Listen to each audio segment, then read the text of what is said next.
الحمد لله رب العالمين والعاقبة للمتقين الصلاة والسلام على أشرف الأنبياء والمرسلين.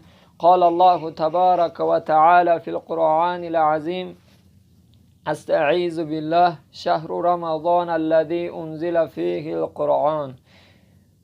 خداوند متعال بر ما بندگان موحدش یکی از فضیلت‌های ماه شریف رمضان دلالت به این میکند که در این ماه پرفیض پربرکت ما قرآن عظیم شان به شما نازل کردم ای بندگان من.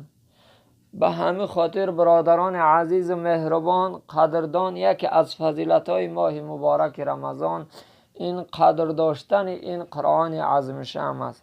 هر بنده مؤمن مسلمانی که خوش به حالش که قرآن خوانده میتونه، قرآن گوش کرده میتونه و به قرآن عمل کرده میتونه، هر کجا که باشه کوشش کنه که هر روز چند آیت باشه از کلام الله پروردگار در زندگی تو استفاده بری، به خاطر که سرچشمه قانون مسلمان این قرآن برادران اهل اسلام. و دیگر فضیلت این ماه مبارک رمضان برادران این است که الله متعال در این ماه پرفیض پربرکت، حدیث رسول الله صلی الله علیه و آله است، میگه درهای جنت برای موحدان چکار میکنه؟ گشاده میکنه و درهای دوزخ بسته میکنه. و درهای جنت گشاده کرد برادران دلالت به این میکند که هر خیر احسان هایی میکنیم، هر نیکی هایی که میکنیم الله دهچند او را میگردونه.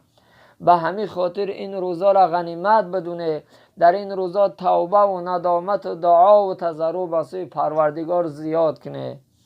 در قصه ها میارد وقتی که حضرت موسی کلیم خدا که به پروردگار سخن میگفت، گفت یا الله از من ده بنده خوشبخت داری، از من ده بنده نیک داری. الله متعال گفت ای موسی، گفت حاضر من از پس 70 پرده به تو سخن کشم یا موسی. نیکی دور و زمان به امت محمد صلی الله علیه وسلم من یک ماه را به آنها فرض میگردانم که اون ماه رمضان است. من از پس یک پرده به آنها نظر رحمت میکنم. به همین خاطر برادران این ماهی هست که خوش به حال اون بندگانی که دعا میکنن در این ماه در حق همدیگر. انس ابن مالک رضی الله عنه روایت میکنه حدیثه، میگه پیغمبر گفت شما مؤمن کامل شده نمیتونه زیرا که دوست میداره برای خودتون و برای برادرتون دوست نمیداره. به همین خاطر دوست میداریم که ما ماه روزه رمضان ادا کنیم و از فضل و کرم این ماه برخورداشیم، گناههای ما را الله مغفرت کنه، ما به نظر رحمت پروردگار برسیم و از نعمتهای الله برخورداشیم. در این روزها دعا کنیم که همه برادران ما را پروردگار مهربان برای راست هدایت کنه که از این ماه خدای مهربان و را منور بگردونه. و هر برادر، هر مؤمن مسلمان، هر خواهر و هر مادر باید دعا کننده در حق همدیگر در این ماه باشیم. در این ماه دیگر فضیلتش این است که چگونه که برای دیگر ماهایی که برای دیگر تبریکاتی که دیگر دینیاتی که پیدا میکنه او را انجام بده، دیگر پرازنیکایی کنه که گناهگار میشه، در این ماه هر کار خوبی کرده، هر یک خیر احسان کرده، دسترخوان تنها کرده، دیگر برادران مقصد دعوت کرده، در همه اینها پروردگار متعال شما را ثواب میده.